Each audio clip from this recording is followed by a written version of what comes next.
नमस्कार, आप देख रहे हैं भारत एक्सप्रेस। मैं हूं आपके साथ आरती पाठक।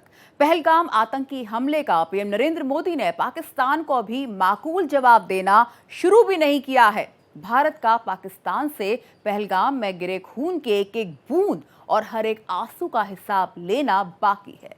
और पाकिस्तान है कि महज सिंधु नदी का पानी रोके जाने से ही बिलबिला उठा है। भारत के एक्शन से पाकिस्तान थर्रा गया है और ये इसी का नतीजा है कि पहलगाम आतंकी हमले की पहले आतंकी संगठनों ने जिम्मेदारी लेने से इनकार कर दिया और अब बिलावल भुट्टो से लेकर पाकिस्तान के प्रधानमंत्री शहबाज शरीफ के सुर अचानक से बदल गए हैं। लेकिन अब मामला काफी आगे निकल चुका है। आतंकवाद के मुद्दे पर भारत अब पाकिस्तान पर कोई रहम दिखाने के मूड में नहीं है। आतंकी जमीन को खत्म करने के लिए भारत का एक्शन प्लान तैयार है। भारत के संभावित एक्शन से पाकिस्तान के ढीले पड़े तेवर पर पेश है हमारी खास पेशकश, घुटनों पर पाकिस्तान। आतंकी हमले पर जवाबी कार्रवाई।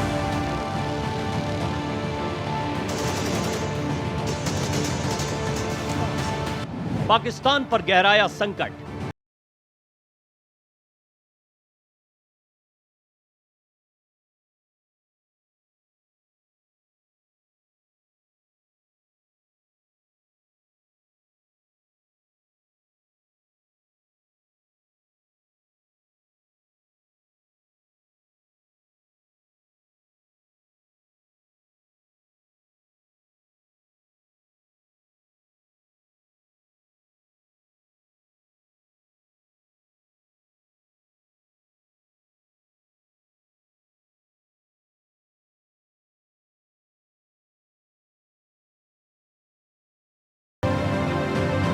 पंद्रह 1,500 लोगों से हो रही पूछताछ।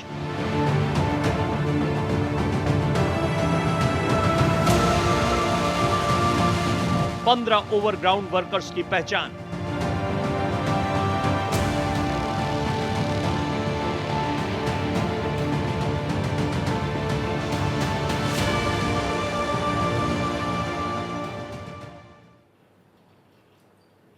पहलगाम में आतंकी हमले कराने वाले पाकिस्तान को इस बात का अंदाजा तक नहीं था कि उस पर कितना भारी पड़ेगा। भारत ने पाकिस्तान को सिंधु जल समझौते पर रोक लगाकर उसकी नस को दबा दिया।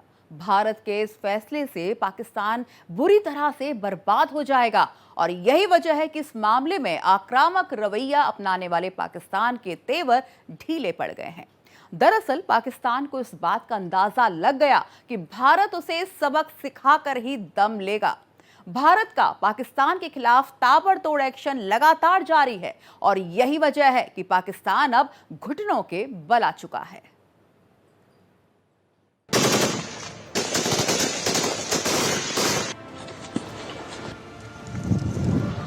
और इस हमले की साजिश रचने वालों को उनकी कल्पना से भी बड़ी सजा मिलेगी।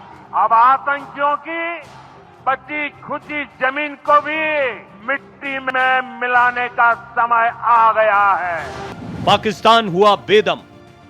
पहलगाम हमले के बाद भारत ने बिना गोली चलाए, बिना बम गिराए ही पाकिस्तान का दम निकाल दिया है। आतंकी फैक्ट्री चलाने वाले मुल्क पाकिस्तान में खौफ का माहौल है। भारत के आक्रामक तेवरों ने पाकिस्तान को झकझोर दिया है। पहलगाम आतंकी हमले के बाद भारत की कार्रवाई से पाकिस्तान बौखला गया है। भारत के संभावित एक्शन से डरे पाकिस्तान की सेना में अंदरूनी कलह और बाहरी हमलों ने स्थिति को और भी गंभीर बना दिया है। जनरल मुनीर के सामने पाक फौज को एकजुट रखने का संकट पैदा हो गया है। एटमी हमले से लेकर सिंधु में खून की नदियां बहाने की बात करने वाले पाकिस्तान का सुर अब बदलने लगा है। पाकिस्तान को यह एहसास हो गया है कि अभी तो भारत ने सिर्फ डिप्लोमेटिक फैसले किए हैं, सिर्फ सिंधु समझौते को रद्द किया है, लेकिन प्रधानमंत्री नरेंद्र मोदी बहुत जल्दी पहलगाम हमले का बदला भी लेंगे। भारत की तरफ से लिए गए फैसले और दबाव पड़ने की वजह से पाकिस्तान की हेकड़ी निकल रही है। पाकिस्तान के प्रधानमंत्री शहबाज शरीफ ने खैबर पख्तूनख्वा के काकुल में पाकिस्तानी सैन्य अकादमी में सेना के कैडेट्स की पासिंग आउट परेड को संबोधित करते हुए कहा, एक जिम्मेदार देश के रूप में अपनी भूमिका को जारी रखते हुए पाकिस्तान किसी भी तटस्थ, पारदर्शी और विश्वसनीय जांच में हिस्सा लेने के लिए तैयार है। Pakistan is open to participate in any neutral, transparent and credible investigation हालांकि शहबाज शरीफ के बयानों में शराफत नहीं है। एक तरफ वो निष्पक्ष होने की बात कर रहे हैं तो दूसरी तरफ विकल्प का राग भी अलाप रहे हैं, वो भी तब जब भारत पाकिस्तान को सबक सिखाने से पहले कोई बात नहीं करने वाला है। भारत के तेवर से पाकिस्तान में हड़कंप मचा है और डिप्लोमेटिक दबाव पाकिस्तान पर भारी पड़ रहा है। पहलगाम में जो आतंकी हमला हुआ है उसके बाद जो भारत की जो प्रक्रिया रही है, जो स्टेप बाय स्टेप हम लोग ने जो रिस्पॉन्स करने का पूरा तैयारी कर रखा है, जिसमें से एक सॉफ्ट सर्जिकल स्ट्राइक भी जिसे कह सकते हैं, जो इंडस वाटर ट्रीटी को अबेयंस में भी कर दिया गया है, तो उसके वजह से पाकिस्तान के एस्टैब्लिशमेंट में पूरा उथल पुथल मच रखा है। और शहबाज शरीफ जो वहाँ के प्रधानमंत्री हैं, उनके भी अभी तेवर जो है पूरे बदले बदले से लग रहे हैं। जिस तरीके से वहाँ पे उन्होंने अभी नवाज शरीफ को भी पूरा ब्रीफ किया है, जो उनके बड़े भाई हैं, और नवाज शरीफ ने भी शहबाज शरीफ को ये बताया है कि भारत के साथ वो कुछ ज़्यादा छेड़छाड़ न करे।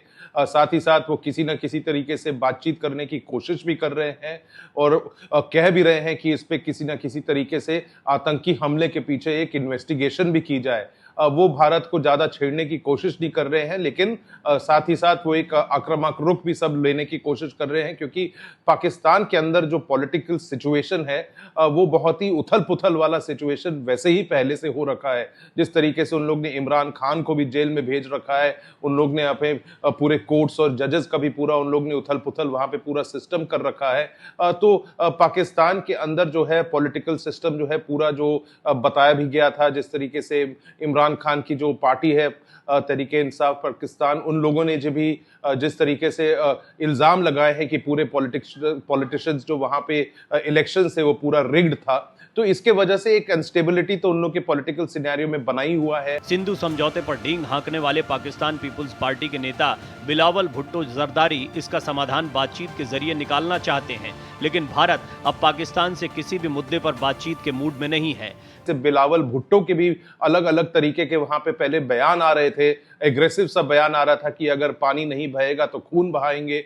अब वो सब भी बातचीत करने के लिए एकदम किसी न किसी तरीके से कोशिश कर रहे हैं। तो साथ ही साथ जिस तरीके से पाकिस्तान की जो आंतरिक सिचुएशन है वो और खराब होती जा रही है, लोगों को ये पता चल रखा है कि भारत को इस तरीके से छेड़ने से बहुत बड़ा उन लोग ने एक गलती कर रखा है। हालांकि पाकिस्तान का जो पॉलिटिकल एस्टैब्लिशमेंट है वो कई चीजों से अनजान रहता है, क्योंकि वहां पे जो मैक्सिमम इनके जो डिसीजंस होते हैं उनके आईएसआई या उनके आर्मी ही लेती है। जिस तरीके से जनरल मुनीर पहले पाकिस्तान के आईएसआई के भी हेड रह चुके हैं और अब वो पाकिस्तान के आर्मी चीफ भी बन रखे हैं, तो इन सब चीजों को वही पीछे दिख रहा है कि उनका ही हाथ है। और जिस तरीके से अंजाम उन लोग ने दिया है, जिस तरीके से कम्युनल डिवाइड पैदा करने की कोशिश कर रहे हैं, और कश्मीर के अंदर अगर हम लोग देखें तो जिस तरीके से अभी पूरे जो करीब 14 आतंकवादियों के नाम भी वहां पे पूरे हिट लिस्ट टाइप एक तैयार कर रखा गया है। वो लिस्ट तैयार करके बता दिया गया है कौन कौन से टेररिस्ट सिंपैथाइजर्स हैं या ओवरग्राउंड वर्कर्स हैं, कौन कौन से ग्रुप के साथ वो लोग पूरे एफिलिएशन रखते हैं। लश्कर तैयबा हो गया, जैश ए मोहम्मद हो गया, हिजबुल मुजाहिदीन हो गया। तो इन सब चीजों का उन लोगों ने अभी खुलासा भी करना शुरू हुआ है। कश्मीर के अंदर पूरा हंट एक चल रहा है। पहलगाम आतंकी हमले से भारत में उबाल है और उसका बदला लेने की शुरुआत हो गई है। पाकिस्तान के खिलाफ ताबड़तोड़ एक्शन लिए जा रहे हैं। पहलगाम अटैक की रिपोर्टिंग को लेकर भारत ने 17 पाकिस्तानी यूट्यूब चैनल्स पर बैन लगा दिया है। इनमें cricketer Shoaib Akhtar, Dawn News, Samaa TV और जियो न्यूज शामिल हैं। सरकार का कहना है कि ये चैनल्स भारत और सुरक्षा एजेंसियों के खिलाफ झूठी और भ्रामक खबरें चला रहे हैं।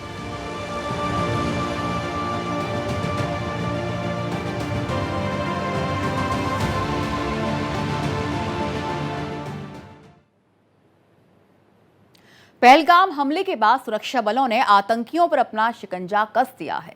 उसके सपोर्ट बेस को खत्म किया जा रहा है और तमाम आतंकी संगठनों के ठिकानों पर छापेमारी की जा रही है। ओवरग्राउंड वर्कर्स को हिरासत में लिया जा रहा है और उससे पूछताछ की जा रही है। उनके स्थानीय नेक्सस को तोड़ा जा रहा है। अलग अलग इलाकों में आतंकियों के मददगारों को दबोचा जा रहा है। आतंकी हमलों की साजिश को अंजाम देने में ओवरग्राउंड वर्कर्स का अहम रोल होता है। इस सपोर्ट बेस को खत्म करना सुरक्षा बल की प्रायोरिटी है।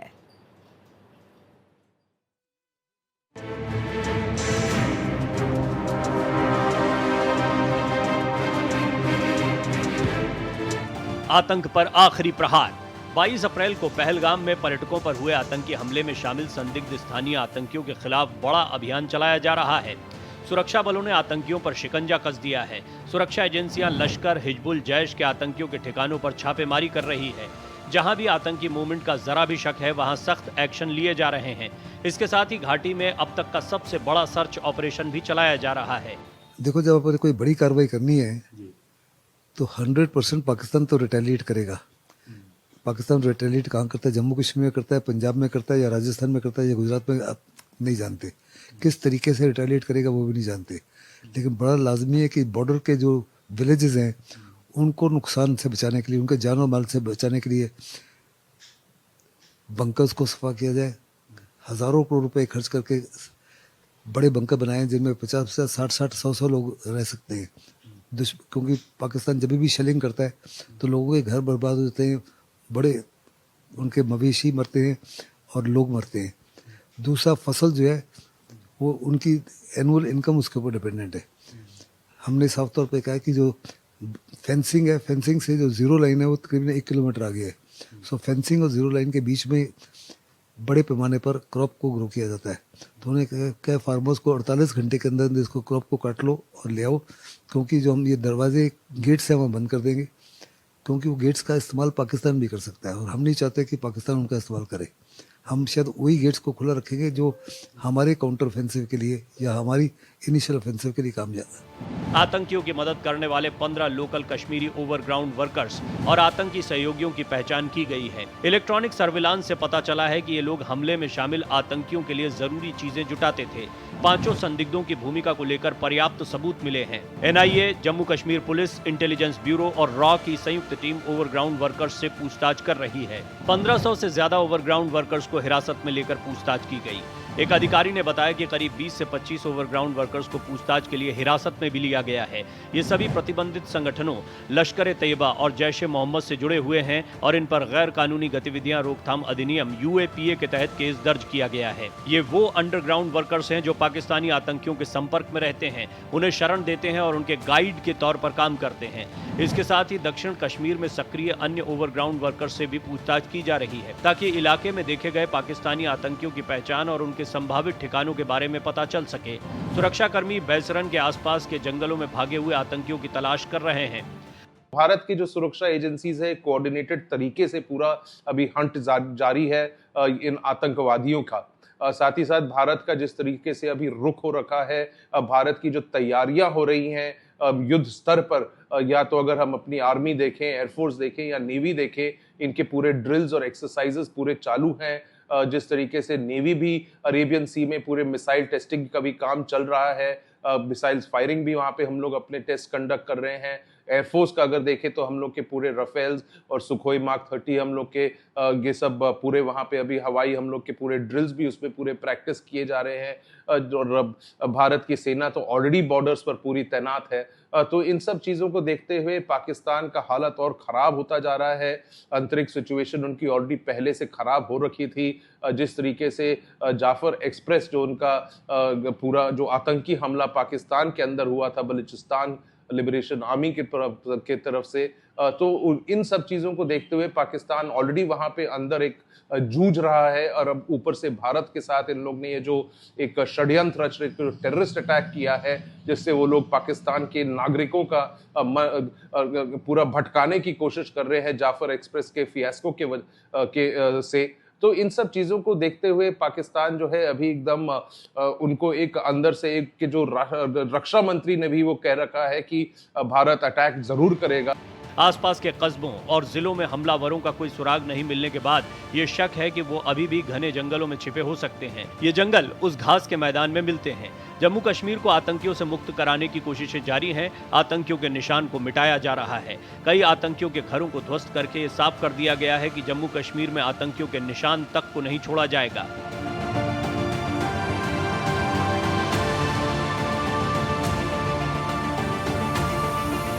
जम्मू कश्मीर में सुरक्षा एजेंसियां आतंकियों का नामो निशान मिटाने में जुट गई हैं।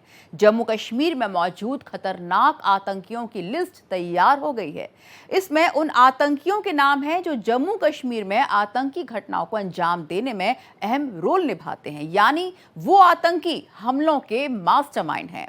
सुरक्षा बलों ने लिस्ट के मुताबिक अपने टारगेट को फिक्स कर लिया है। एक एक करके उन आतंकियों को खत्म करने की रणनीति बनाई गई है।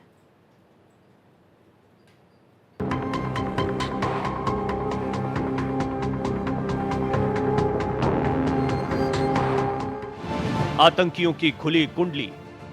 पहलगाम आतंकी हमले के बाद भारत ने आतंक के खिलाफ निर्णायक कदम उठाते हुए पाकिस्तान को 2 मोर्चों पर झटका दिया है। सिंधु जल समझौता निलंबित कर दिया गया है और आतंकी नेटवर्क के सफाई का अभियान शुरू हो चुका है। ओवरग्राउंड वर्कर्स के सहायता के बिना इस माफिया का टेरर एक्ट हो ही नहीं सकता था। बहुत बड़े पैमाने पर पाकिस्तान के ओवरग्राउंड वर्कर्स अभी भी हैं जिनकी सिंपथी पाकिस्तान के साथ है। हिंदुस्तान ने तकरीबन 1500 लोगों को गिरफ्तार किया है, 10 आतंकवादियों के घर को बर्बाद किया है और उमर अब्दुल्ला ने साफ तौर पे एक बहुत ज़बरदस्त भाषण दिया है असेंबली के अंदर, जिसमें उसने कहा कि beginning of the end of terrorism in Jammu and Kashmir साफ तौर पे नजर आ रहा है, क्योंकि पहली बार है कश्मीर का पूरा अवाम जो है उठ खड़ा हुआ है और हम आतंकवाद को नहीं चलने देंगे। और अगर वास्तव में वहाँ के लोगों ने फैसला कर लिया कि किसी भी ओवरग्राउंड वर्कर को काम नहीं करने देंगे, क्योंकि उनके बारे में SHO को, उनके बारे में लोकल्स को पता होता है, अगर वो इनकी इन्फॉर्मेशन दे देंगे टाइमली तो कोई आतंकवादी कार्रवाई हो ही नहीं सकती। वो भारत ने पहली बार खुलकर उन 14 आतंकियों की लिस्ट जारी की है जो लश्कर-ए-तैयबा, जैश-ए-मोहम्मद और हिजबुल मुजाहिदीन जैसे खतरनाक आतंकी संगठनों से ताल्लुक रखते हैं। ये सभी आतंकवादी जम्मू कश्मीर में आतंकी घटनाओं के मास्टरमाइंड माने जाते हैं। इनका पूरा कच्चा चिट्ठा भारतीय सेना के पास आ चुका है। हिट लिस्ट में जो आतंकवादी हैं उनमें 8 लश्कर-ए-तैयबा से जुड़े हैं, जबकि 3 जैश-ए-मोहम्मद और 3 हिजबुल मुजाहिदीन के दहशतगर्द हैं। सोपोर में एक्टिव आदिल रहमान डेंटो, पुलवामा में एहसान अहमद शेख, शोपियां में नासिर अहमद वानी, शोपियां में ही TRF कमांडर शाहिद अहमद कुटे, आमिर अहमद डार, अदनान सफीदार और जाकिर अहमद गनी का ताल्लुक लश्कर-ए-तैयबा से है। वहीं आसिफ अहमद शेख, अमीर नज़ीर वानी और यावर अहमद भट्ट जैश-ए-मोहम्मद के आतंकी हैं। इनमें पहला टारगेट है आदिल रहमान डेंटो, लश्कर-ए-तैयबा का कमांडर, जबकि अवंतीपुरा निवासी आसिफ अहमद शेख जैश का कमांडर है। इनके अलावा हारिस नज़ीर लश्कर का आतंकी है और पुलवामा हमले का वांटेड आतंकी है। सुरक्षा एजेंसियों ने जम्मू कश्मीर में आतंकियों पर पूर्ण विराम लगाने के लिए संहार का अकाउंट खोल दिया है, यानी ये आतंकवादी अब बच नहीं सकेंगे। जम्मू कश्मीर में आतंकियों पर आखिरी प्रहार शुरू हो गया है।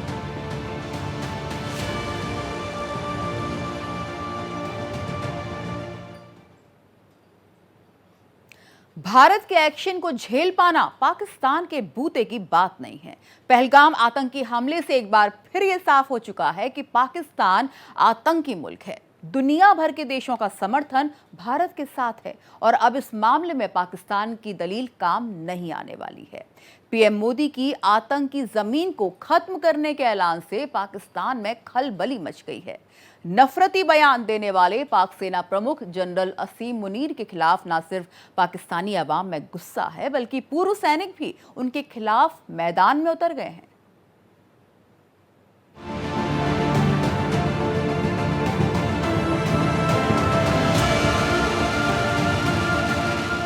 पाक में मची खलबली।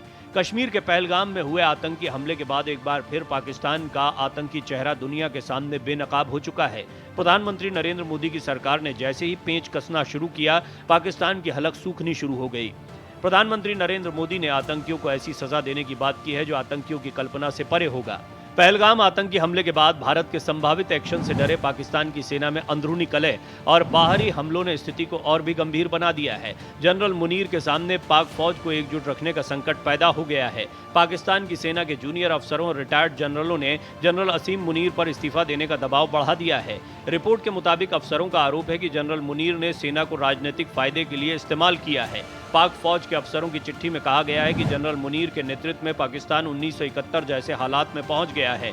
1971 में भारत और पाकिस्तान के बीच युद्ध हुआ था, जिसके बाद बांग्लादेश बना था। पहलगाम आतंकी हमले के बाद पाकिस्तान दुनिया भर में अलग थलग पड़ चुका है। ओवरग्राउंड वर्कर्स को पकड़ा जाए जो पूरे लॉजिस्टिक सपोर्ट देते हैं पाकिस्तान के आतंकवादियों को जो अंदर आ रहे हैं भारत के अंदर और कश्मीर के अंदर, और किस तरीके से खुलेआम वो लोग घूम रहे हैं वहां पे, शायद उससे हम लोग को और भी सुराग पे मिल जाए कि ये जो 5 आतंकवादी कहाँ से आए थे, कैसे उन लोग ने किया है, उनमें 3 पाकिस्तानी ओरिजिन के टेररिस्ट हैं, तो उन लोग को पकड़ने के लिए भी आसानी हो जाएगा। और देखिए कश्मीर के अंदर जिस तरीके से इन लोग ने टूरिस्ट्स पर पूरा अटैक किया है, इससे एक नैरेटिव भी वहां पे चेंज हो गया, क्योंकि कश्मीर के अंदर जो टूरिज्म के वजह से उन लोग की रोजी रोटी भी चलती है, उनका इकोनॉमी भी वहां पे बढ़ता है।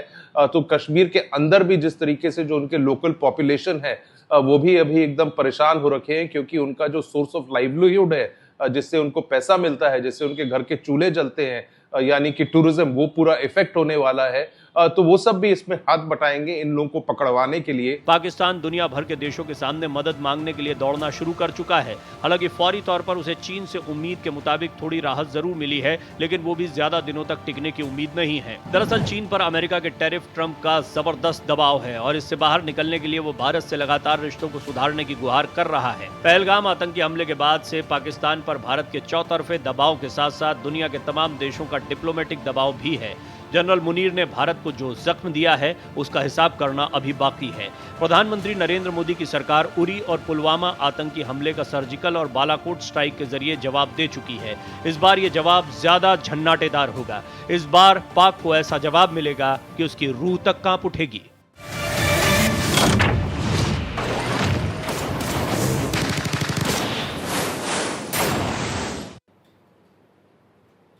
पाकिस्तान को भारत के एक्शन का अंदाजा तक नहीं है। जंग की आशंका ने पाकिस्तान के प्रमुखों की कुर्सियां हिला दी हैं। पाकिस्तान इस बात को अच्छी तरह से जानता है कि इस बार भारत सर्जिकल और बालाकोट स्ट्राइक से बड़ी लकीर खींचने वाला है। पीएम मोदी ने आतंकियों की जमीन को खत्म करने का ऐलान किया है और इसीलिए पाकिस्तान अब अपने बचाव का रास्ता ढूंढने लगा है। लेकिन आतंकवाद पर जो वैश्विक माहौल तैयार हुआ है, उसमें उसे कहीं से कोई बड़ी राहत मिलने की कोई उम्मीद नहीं है। घुटनों पर पाकिस्तान के हमारे इस खास पेशकश में मेरे साथ फिलहाल इतना ही। बाकी की देश दुनिया की खबरों के लिए लगातार बने रहिए भारत एक्सप्रेस के साथ।